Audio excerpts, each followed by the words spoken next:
Hey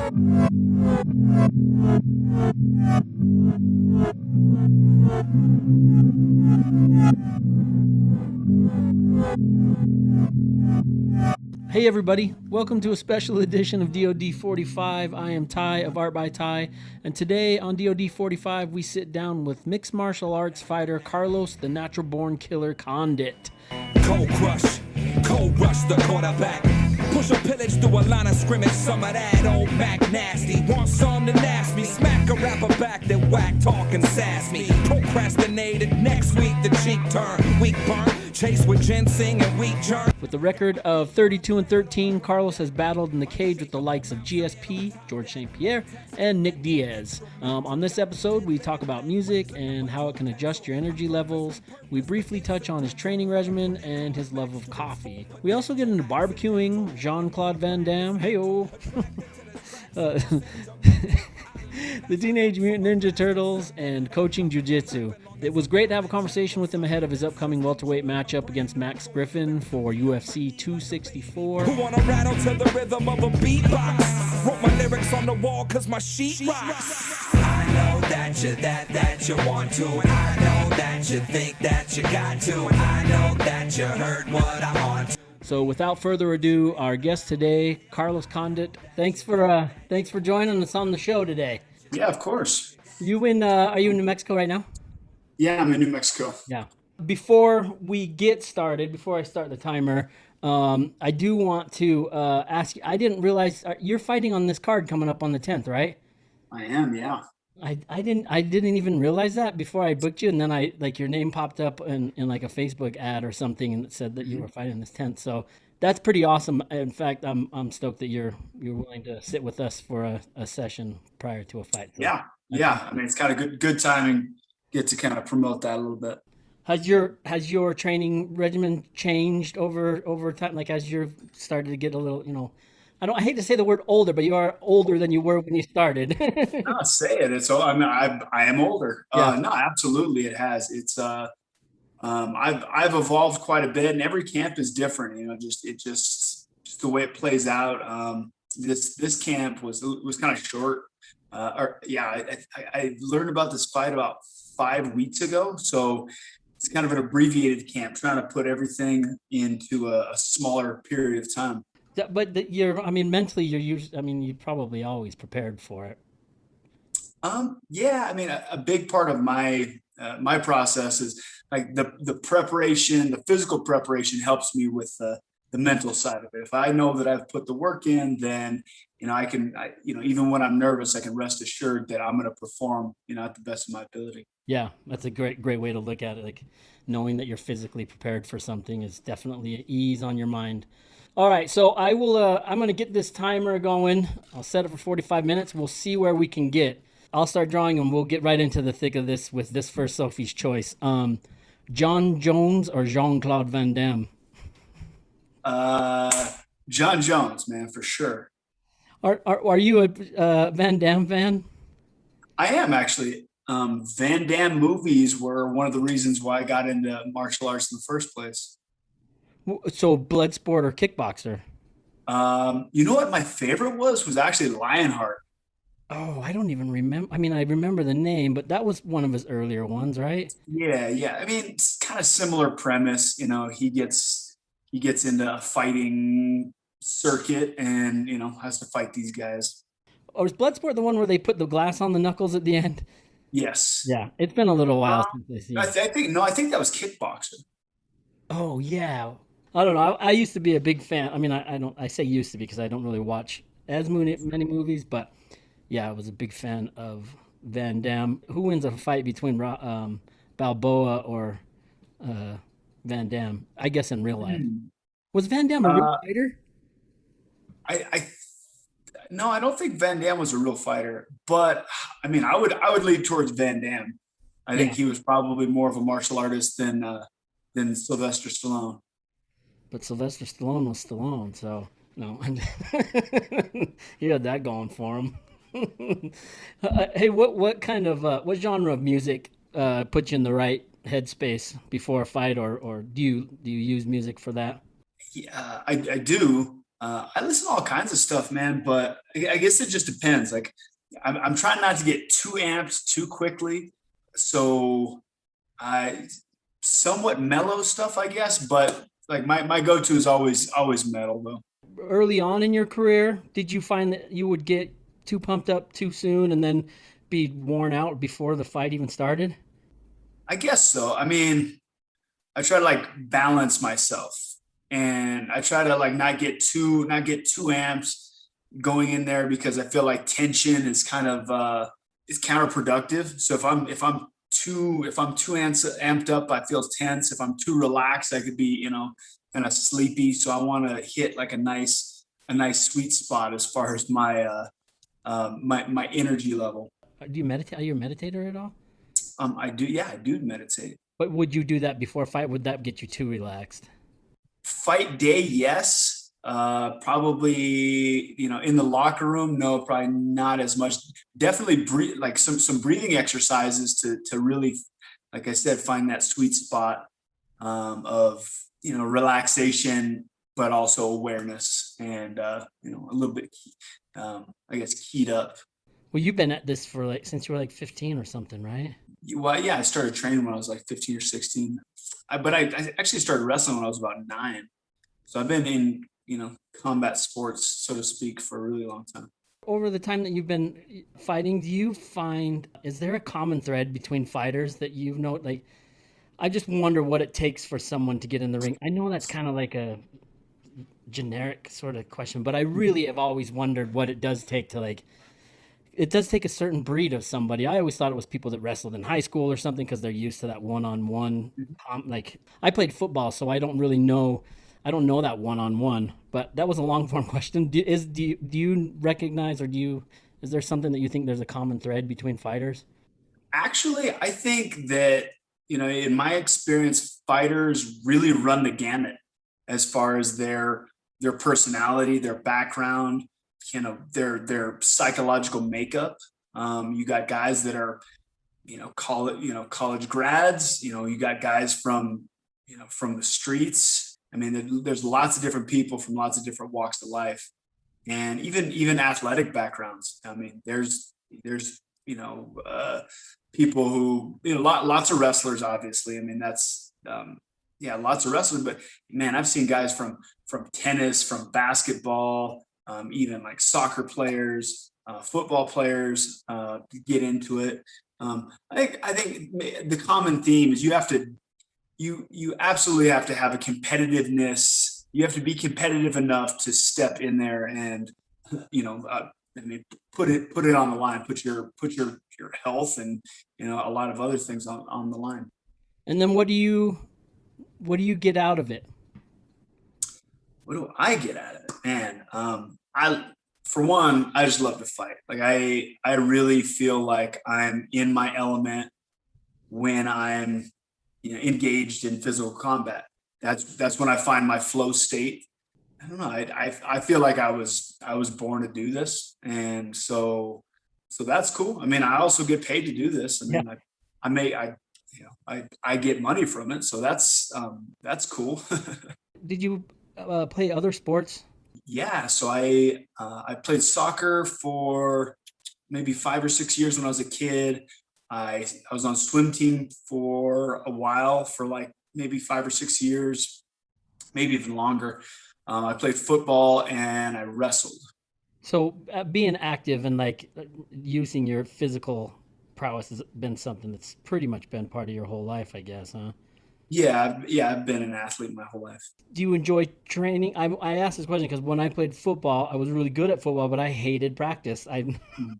I gave ass. So I've always wondered if people actually like training and practice and I like MMA practice. right, I can remember when I played football, I would always fake an injury to get out of practice. running Um, ladders.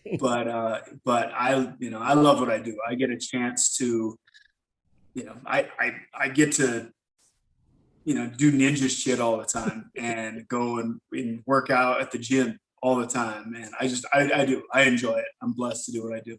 Well, that reminds me, was training and everything as far as your career, was that affected by with the whole thing with COVID happening? Like, did you guys have to stop camp for a while? I mean, training or? Mm, it was definitely affected. I trained some out at Donald Cerrone's ranch out in it's about maybe 45 minutes out of Albuquerque. Kind of like it's like a closed private gym. So we were able to get our work in. My strength and conditioning changed quite a bit because my spot was closed down. I did a lot of stuff at home, but during COVID I fought twice, and won both those fights. So whatever the change was, it wasn't it wasn't enough to affect me negatively. Were you doing a lot more training at home then during that? I was, yeah. Was that Um, something that wasn't is not common for you, like training at home? um, I did more of it. I think I have I have some equipment at home, a heavy bag, and then I have this thing called a spar bar. I don't know if you've seen it. It's a pretty cool piece of equipment. It's got a twirl, like an arm that spins around on some ball bearings, and you got to like duck and move in and out. It's pretty cool. So I use that quite a bit. Let me ask you this, Sophie's choice: Natural Born Killers or Kill Bill? Natural born killers. Is that still what your nickname that you go by, Natural Born Killer? It is. It Where'd that is. come from? Do you mind? Well, they filmed that here. They filmed that in Albuquerque. Oh, that's right. Yeah. And so there's like in all over New Mexico. So there's kind of there was that connection. But when I was maybe like 18, 19 years old, I had like 12 first round finishes, and I was just this like baby face. I couldn't even, I couldn't even grow a beard at the time. And, I was just so it basically came from my old gym, and that kind of that first, whatever 12, 13 wins. And you were destroying people, right? Yeah, I was, but I would say that the landscape, the competitive landscape is way different these days. Sure. I was fighting guys that were, like trying their hand at this. It's nowhere near. It was nowhere near as competitive as it is now. Is it harder to fight someone that comes from not really like a specific style that is maybe more of a street fighter or something? I mean, I guess that's totally changed now. Now everybody, I mean, you wouldn't really make it very far if you weren't training that hard. But I always wondered if it was harder to fight someone that you was like, I guess, I don't know, for lack of a better term, I'm calling them street fighter, but I don't really know. I would say in general, it can't. If somebody's not trained, then they don't do the same things that a trained fighter would do. So, like, for instance, Mayweather against, was it Jake Paul or no, the other one, the other Paul brother, whoever he fought, Mayweather against the Paul dude. That, like, Mayweather's super, super, super technical, and the other guy, I mean, he's got some training, but he's wild. And Mayweather it's hard to fight a wild fighter that's not playing the exact same game that you are. Yeah, I would kind of liken that to how when a chess player is playing someone who doesn't really know how to play chess, they're used to always being able to calculate a good Sure. move, I Hmm. guess. So, do you have an opinion on the whole new thing with YouTubers and stuff getting into the fight game? It's interesting. I'm all for people making money off of, putting themselves out there. And, if you can make a buck fighting, that's what I do. Who am I to knock that?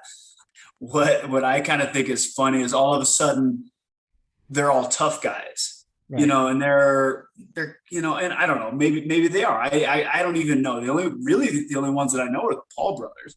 And I mean, they obviously are, they have some training, and they're at least respectable. Right.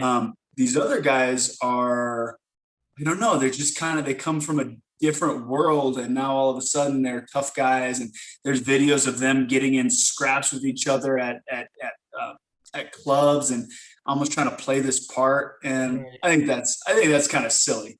That's what I was wondering. Does it amplify fighting sports, or does it make more of a mockery of it? Or I don't know. I think the jury's out on that one. yeah, I mean, the dynamic and the fact that these guys are getting, they're getting paid what they're getting paid, shines a light on some of the questions about, the pay structure in mixed martial arts and UFC specifically. So that's an interesting piece of it.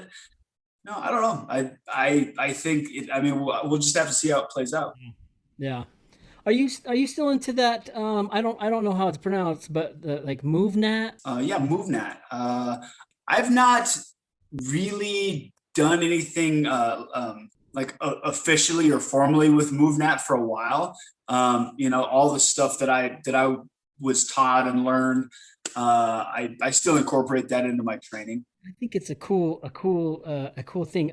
Can you explain what that is, like real briefly, or? Sure, sure. So MoveNat is basically, I would describe it as a natural movement fitness modality, and it just emphasizes efficiency of movement, whether that's running, jumping, crawling, swimming, lots of climbing, hanging, trying to get back to the movement behaviors that we did before, before we were also sedentary. Even if you go, if you go into a typical gym, the range of position or movement is really, you sit down, you lay, or you stand up, as opposed to, squatting, kneeling, crawling, laying, hanging, all these different things. So it's basically trying to open up your movement patterns and maximize efficiency, and through that get you stronger, make you a better, more proficient human, I guess. I think it's awesome. I think That all takes place outdoors, right? With trees. A lot of it does. You can do there's MoveNat training inside. You can do, I mean, really, you could do it anywhere. yeah, I think that's an awesome concept. So you don't do anything officially with them, but you do implement it into some of your training. Yeah, I just haven't for a while. I mean, it's, I there was a period of time where I did some of their combatives, because they have a combatives aspect to it, which is really cool. I did some seminars as an instructor.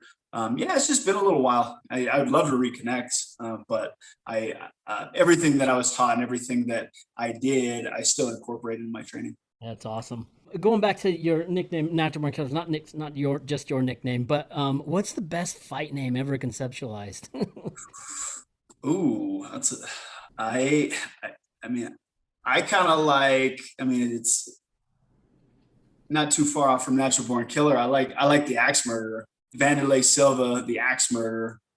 That one you won't, especially back. I mean, Venom, that's fairly old.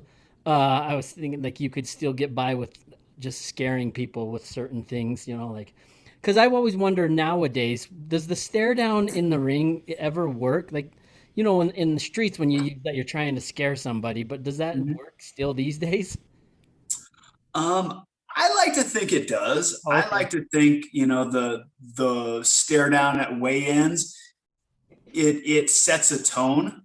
And that's just my personal opinion, and whether it does or whether it doesn't, I like to get a vibe from my opponent. They're trying to feel you out. You're trying to feel them out. They're trying, and there's an intimidation factor. Yeah. So I think, there's definitely some psychological chess going on. That's cool to know. So at weigh-ins, I mean, prior to fighting somebody, do most of the fighters now? Do you guys kind of know each other, or are there still people that you'll come across that you really have no idea about, and so you really will be filling each other out at weigh-ins? I mean, in the past, I knew more of the people, more of the guys, like GSP. I had trained with a tiny bit, and I had met him, and we had, I'd like been at a club with him before we fought, and we had talked. I knew Court McGee. We knew each other, but like my upcoming opponent, I've never met him. I don't think I've ever been in the same room with Max Griffin. So it'll totally be like a feeling out kind of thing. Yeah. Oh, that's cool. I've always wondered that when I've watched weigh-ins. I've always wondered, like, if it was all show or if really there is some of that kind of filling each other out thing happening there. So You have to get Well, I mean, even if you know somebody well, it's a completely different setting, stepping in to fight them. when you're fighting, do you fight from an angry, like not angry, but do you have to hate the person that you're fighting? Or are you able to just take it just like a sport, just like you're playing, like you're No, I don't. I admire the people I compete against. We have a lot more in common than we do, or than we don't. Are there fighters out there that do fight from that angle? Like I feel like I would have to get into that mode. Obviously, I'm not a fighter, but I just feel like I'd have to be so angry. It would be hard for me to punch my friends. For me, it's intensity. It's not anger, Right.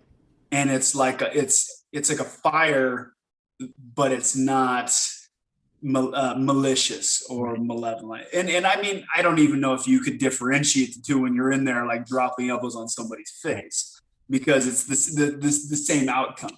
Even when you're fighting a sibling, once you get hit that once, they're not a sibling for a minute.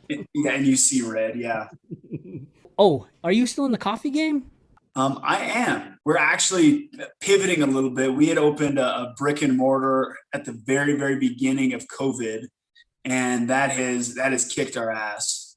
So we're restructuring a bit at the moment. How did that come? Well, how about a Sophie's choice? Energy drink or coffee? Coffee all day. Is that just how that happened? You just have an affinity for coffee? Is that how that you ended up getting into that business? Yeah, that's part of it. I've been a coffee drinker since I was like a teenager. It's definitely a supplement that I utilize on a regular basis for training. How many cups a day? How many cups a day? Yeah. Today I've had like two, but like some pretty strong coffee. My wife, she's a big coffee drinker. I only drank coffee when I went out drinking all night. But after I married her, we started drinking. I drink a lot of coffee, but she calls it rhino head when she has too many like rhino brain. rhino brain after having too many cups of coffee. Do you ever get that? Or are you just caffeinated? You've got it down. Oh no, I absolutely go overboard sometimes. Yeah. You try to hit that sweet spot, but I overshoot that quite a bit. Even today, I think, and it also depends on like what I ate. I'm in the process of cutting down on my weight, so my calories are down, and I'm having the same strength coffee that I usually have, but without as much food to buffer it, get kind of weird. Are you able to have a cup of coffee like prior to a fight? Yeah, and I always do. Yeah. I think we had read or heard somewhere in an interview or something that you were a fan of these people. So I'm going to ask you this question here. Leonardo, Raphael, Michelangelo, or Donatello? I liked I like Donatello. That he's the purple one, right? I think he is because he has the staff, right? He's the bow staff. Yeah, no, I liked, but of all of them, I think I relate to Raphael the most. When I was a kid, I liked Donatello because I could just use a broomstick as the weapon, and Yeah. you know, I'm just not a fan of those size. I don't know why. Because didn't Raphael have the two the I guess they're called size. yep, he had the size. Actually, I mean the size is pretty cool. I think it was a legit weapon.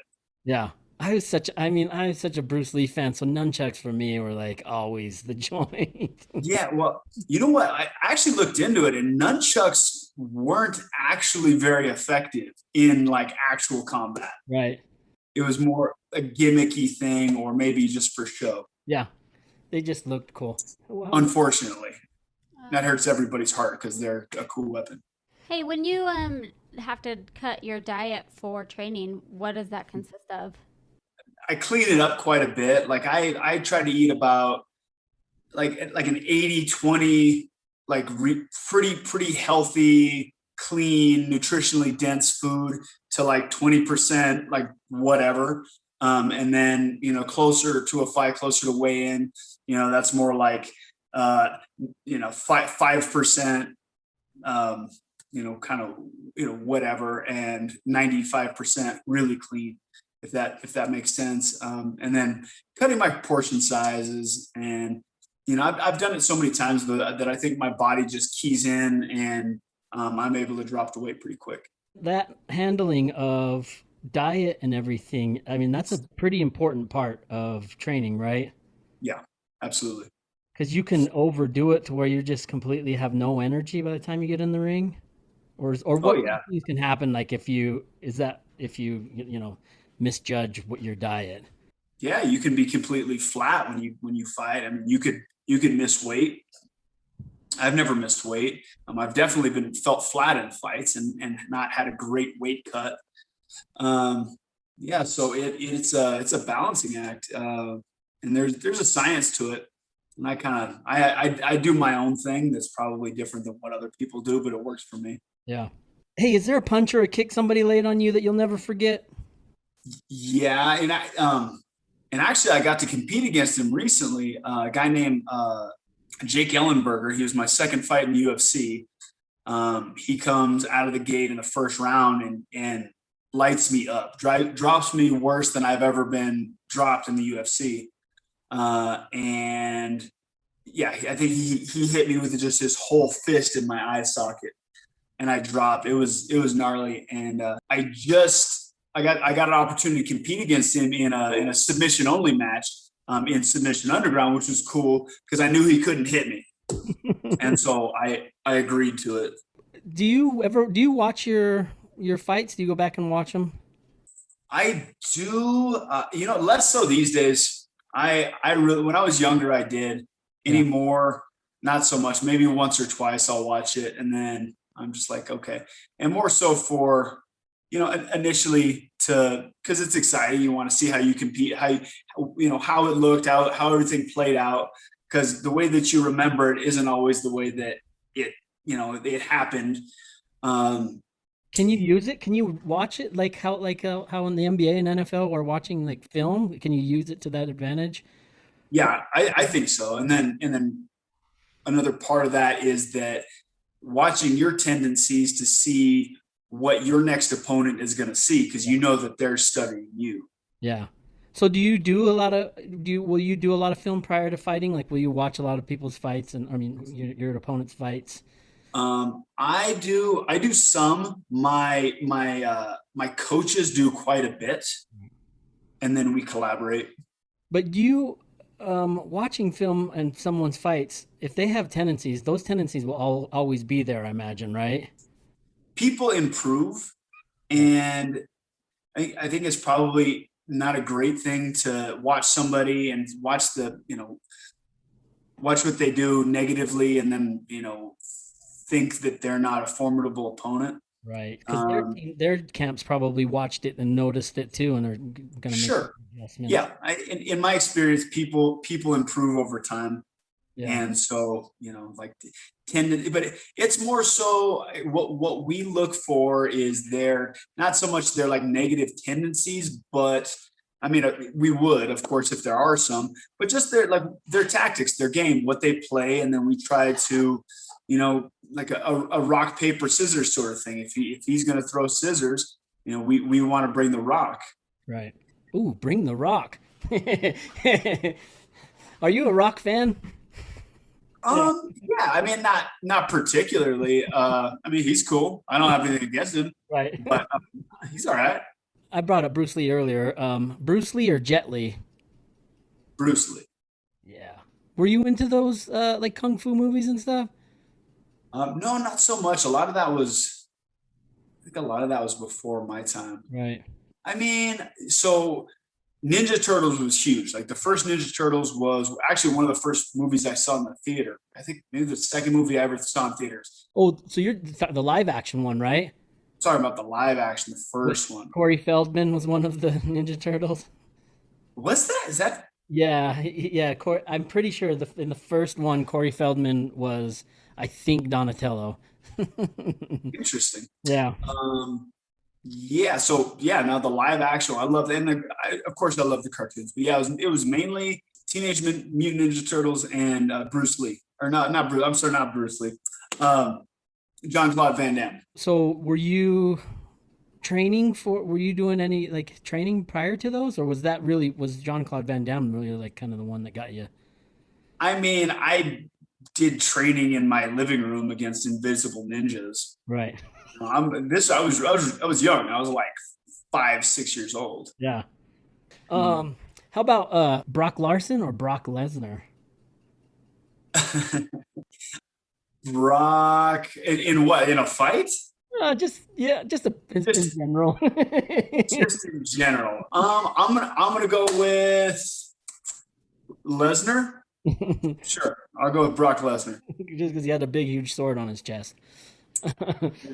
A sword, yeah. Who do you think was one of the best UFC fighters of all time?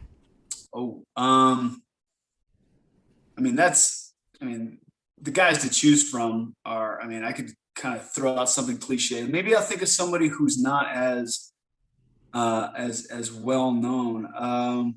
I think, well, I mean, Khabib has been the man. Khabib is hard to beat. Max Holloway's incredible. Like, except for his fights, against Poirier.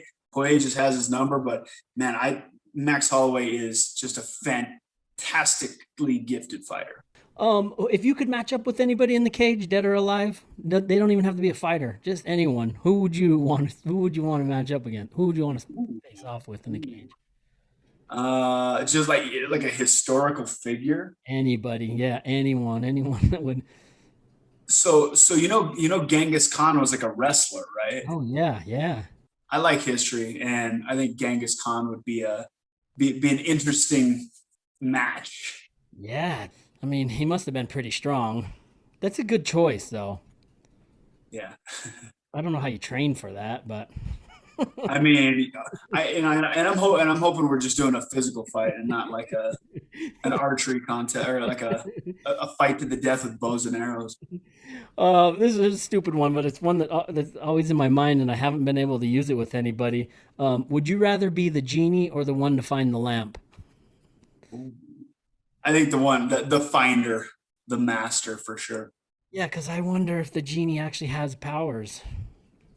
Well, he's always like a servant. He's always bound in some way for some reason. Yeah, to whoever finds the lamp. Good thinking. You thought that one out. I watched a show with my kids the other day. I think it's The Wish Dragon, and it's basically a genie kind of situation. And so yeah, this has gone through my mind recently. You have two boys, or? Yeah. Yeah. How old are they? I have a 4-year-old and an 11-year-old. Oh, that's fun. Does your 11-year-old do wrestling and sports? Yeah, he's wrestled since he was about 5. He's pretty athletic. He really enjoys sports. He hasn't played anything for the last 2 years because of COVID. But he's grown up in the gym. He won't let me teach him anything, but he definitely likes MMA. Yeah. Kids don't want to learn from their parents, but they just want to learn it from the side, I think. I mean, I got a 15-year-old and a 13-year-old, and they're both artists, but I would never show them how to do anything because then it would just turn them off to it. Yeah, 100%. How about this one? Demi Moore or Demi Lovato? Oh, Demi Moore. Oh, okay.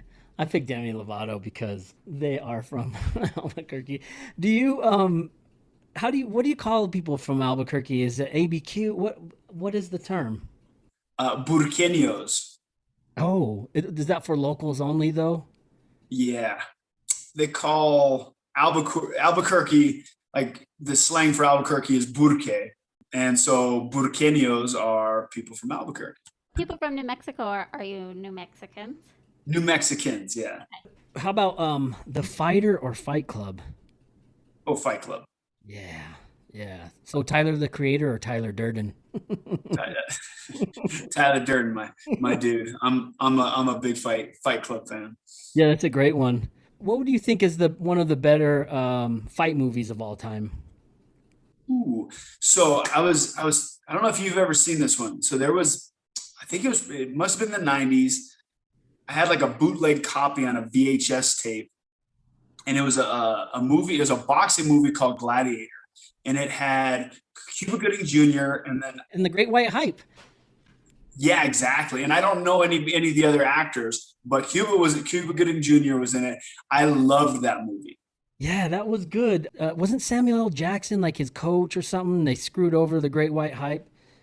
It wasn't Samuel L. Jackson. I forget what the guy's name is. He's been in some other stuff. Yeah, like I said, I couldn't name Yeah, any of the other actors. They're like, you know, maybe notable from other movies, but yeah, no, Cuba yeah, that was a Gooding cool is movie. the only like, A-list guy on it. Oh, I know who. He just died recently. Brian Dennehy was the guy that like put together the fights. Yeah. Mhm. Yeah, yeah. Are you into these movies that like involve MMA fighting in it? Some I haven't seen a lot, but some of them are, they do a decent job. I forget, man. Like I remember there was two that came out. There was Warriors. I think that was the one with Tom Hardy, and that was okay. And Yeah. then there was another one. Gosh, and it was a little bit cheesy, but they got some stuff right, and I like that. That show Kingdom is pretty damn good. Actually, and I've only seen like part of a season, but the part that I saw, I think that was they did a pretty good job. Grill or griddle? Grill. Yeah, you like to grill, right? I do, man. I haven't in a while though. I just moved to a new place and I haven't got my outdoor cooking setup figured out yet. When you're having like the big party and people over, like what's guaranteed to be on the meal for people for your guests from the grill? Um, I mean, it's like I said, it's been a while since I cooked for a lot of people. I like to do like a roast leg of lamb on the grill. Yeah. Does that take a long time to cook? Is that one of those all day things like a brisket? No, no. Well, so the one that I do, it's like like overnight marinade, and there's kind of a lot of prep on it. But no, it's about maybe I think like 2 hours. No, I mean you serve it, medium rare. What's a local spot in Albuquerque that you love to promote to people, like a restaurant or anything? Like when someone says they're going to be in town, where's the Mhm. place that you? Uh, oh man, my friend Izzy's got a restaurant called The Shop, and they do breakfast and lunch, and it is fantastic. Everything's elevated. There's some New Mexican dishes. He's got his own take on like just a lot of regular type Right. dishes. What was the last show you watched on Netflix? Right now, I watched Working Moms. They're Oh, on the fourth season. It's a comedy. It's pretty funny. Yeah, awesome. What was the last song or album you were listening to? Oh man. So I listen to all kinds of stuff. Today I was listening to a guy named Benjamin Todd, and Tyler Childers. They're like kind of country, but like more, I guess, bluegrass. Is it weird looking at your Instagram page and like seeing celebrities and all these people who follow your work and comment on your page? Yeah, I mean, I don't think I have a whole lot. I just saw that Mickey Rourke commented on your page and I was like, wow. Well, yeah, well, Mickey's a big fight fan. Like he had like a legit boxing career. He follows lots of fighters, and so he's very much into the fight game. Yeah, I mean, he's a legend, man. Mhm.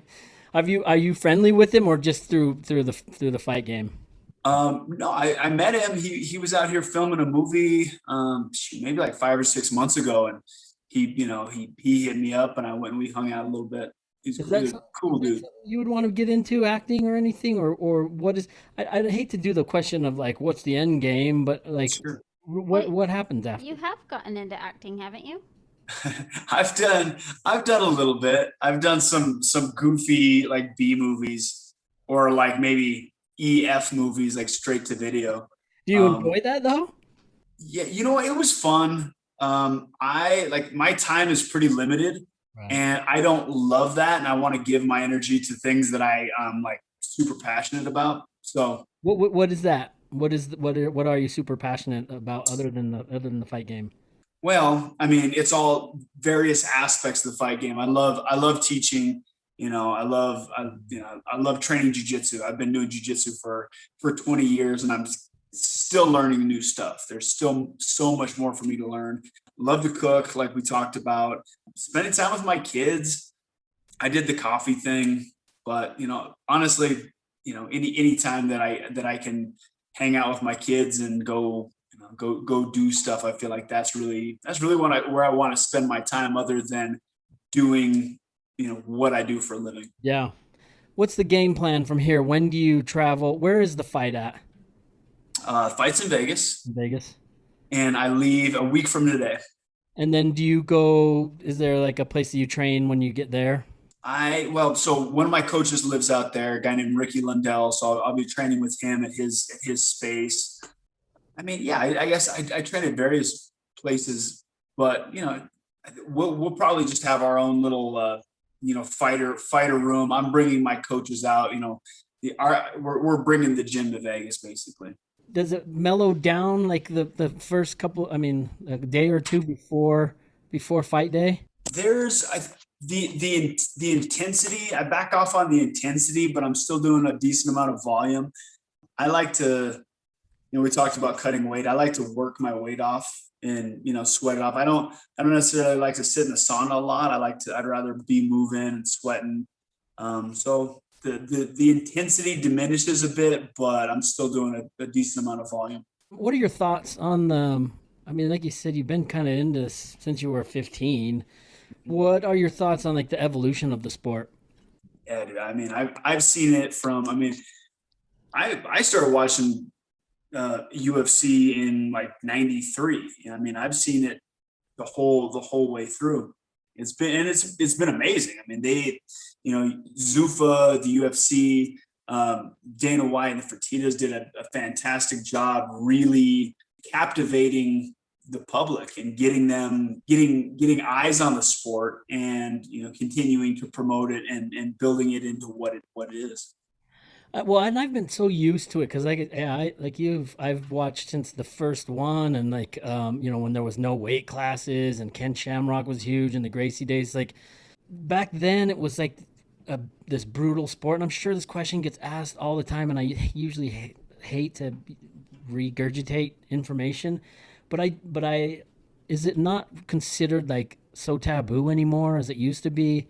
Or do you still get those people that give that side eye when you're like, yeah, I'm a cage fighter? Well, yeah, no, it's not as taboo, at least in the circles that I run in especially in Albuquerque. It's actually kind of a cliche that you're a cage fighter in Albuquerque, just because there's so many people who, are cage fighters or have tried to be cage fighters. So yeah, it's part of the culture. Is it annoying when you've reached the point of the career that you're in, and the question changes from who you looking to fight next to is this your last fight? No, I don't think it's annoying. I think it's just that's a natural progression. These are all.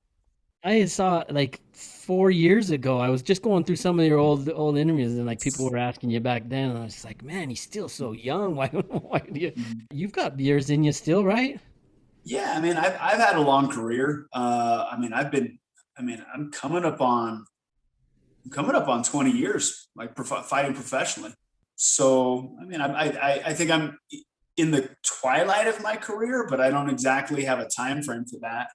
And, I still love what I do. Like, I still love it. Like I'm continuing to like grow as a fighter and get better. And I mean, I have to weigh that against, an accumulation of damage, which is always a concern. But for now, dude, I'm enjoying the ride. What will you want to just continue in some capacity in the fight world after you're done actually like putting on the gloves and standing in the ring? Yeah, 100%. Like I feel like I'm going to do jiu-jitsu until I'm an old man, if I can. Have you been do you do coaching kind of too, or are you just still a student? I mean, I guess it's kind of the same. I coach. I teach a couple of classes a week. When did you start doing the coaching in your career? I've done it off and on. I was doing it when I was pretty young, like my mid 20s, and then stopped doing it. And I would do seminars intermittently. I've been running this class that I've been doing at the gym where I'm at now for about 2 years, while still doing seminars. Yeah, I asked that because I do know when I coached football, I wish I would have coached football while I was playing because when you start coaching, that's when you start learning. So I Sure. wondered, like, it's really, I was wondering if that was the case for you, like if you felt like you learned a lot more as soon as you started doing some coaching. Yeah, I mean, you see something from a different perspective, and you trying to explain it makes you better as a like you have to kind of break it down a little bit more, and in that you're refining your own game. Do you feel like you're good at it, a good coach? I do Awesome. think I'm a good coach. Awesome. Um, well, I'm gonna put some white highlights in this. I probably have to do it after. Before I wrap it up, here's something that we need to just to get settled right away. Is there a difference between a red chili and a green chili? uh Technically, and I could be wrong about this. I think that a red chili is just more ripe than a green chili. Is there flavor difference or anything though? I mean, Yeah, there's flavor difference, and just uh the way it's prepared. Typically red chili is done in like a sauce, and green chili can be in a sauce, but a lot of times you just chop it up, roast it and chop it. you understand that you can't get green chilies anywhere else in the U.S. than other than where you're at. Well, in the West. I mean, in the West. I mean, yeah, in the West, because we spend a lot of time in the Midwest, and it's damn near impossible to find. Yeah, well, and it's not the same. I think Denver has green chili, but I mean, I don't know. I don't think it's the same. And even if it is or better, just let us have something, because New Mexico, we're we're short on things to be proud of. Hey, do you guys? Is there a rivalry between like? Is there some like playful rivalry? Are you guys like homies to the death between Santa Fe and Albuquerque? No, I don't think it's really rivals. They're very different places. Are they different in like the like San Francisco and Los Angeles are like two totally different worlds? Is it that different or? It's pretty different. Yeah, because Santa Fe is a very unique place. I don't know if you spent much time there. Santa Fe is very unique. Albuquerque's different too. Yeah, they're very different places. Do you feel comfortable when you're in Santa Fe? Do you feel more like a New Mexican, or do you feel like an outsider when you're? I mean, I don't know if you go there often, but I do. I mean, it's like less than an hour away. No, I go up there fairly often. I feel perfectly comfortable. I get lost all the time. Albuquerque's built on a grid, and it's easy to find your way around. And Santa Fe's been there since like the 1500s, and everything's winding weird roads. And I've been up there, off and on my whole life, and I still don't know my way around.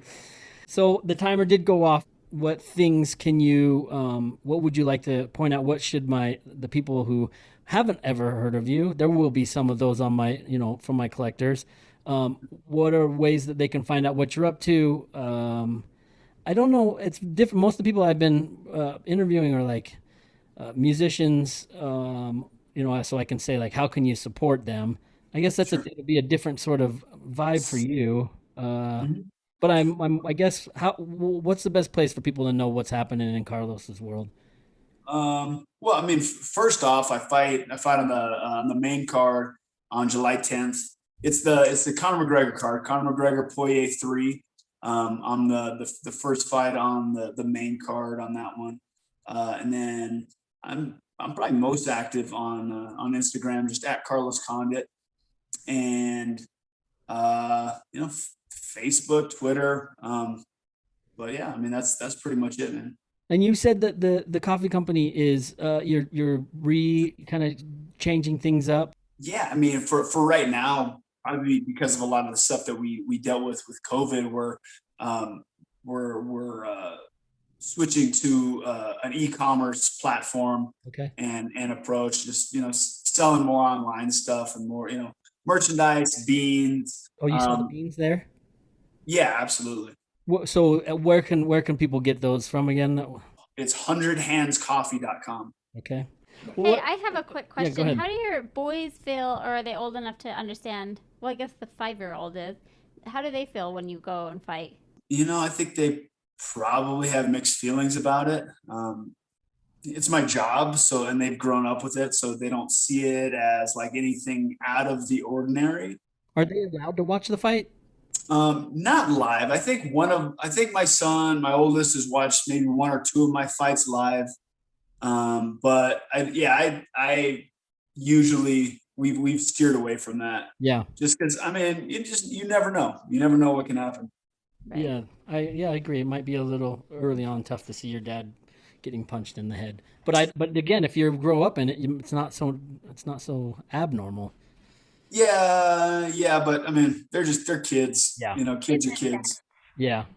I really appreciate you joining me, Carlos. It was awesome to talk with you. You're the first outside of what I have been doing. I've mostly been interviewing indie hip hop artists. But I just want to interview people, and not interview. I just want to be in a discussion with people that are inspiring, and you're certainly inspiring.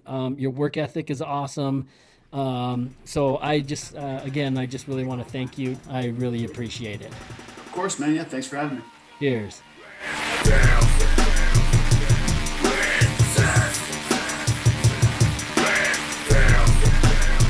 Thank you again, Carlos, for joining me on this episode of DOD45. I feel very fortunate that we were able to get some time with you before your fight. For the rest of you, be sure to tune in July 10th, 2021 to catch Carlos's fight with Max Griffin. It really should be an exciting matchup. If you'd like to get your hands on some of Carlos's coffee, go to 100handscoffee.com. Many people don't know this about me, but I used to be an editor and producer of an MMA TV show in Salt Lake City, Utah called The Ultimate Combat Experience. And I also used to do some editing and graphic work for Randy Couture and Matt Lindland's show Sport Fight way back in the day. So, having the opportunity to talk with a truly skilled fighter like Carlos was a genuine pleasure for me. So thanks again, Carlos. If you'd like to find out more about me and my art, head over to artbytai.com. That's art by TAI. As always, you can find all of the links below. And don't forget, go follow me on Twitter at artbytai. That's it for now, everybody. Thanks for joining us. Cheers.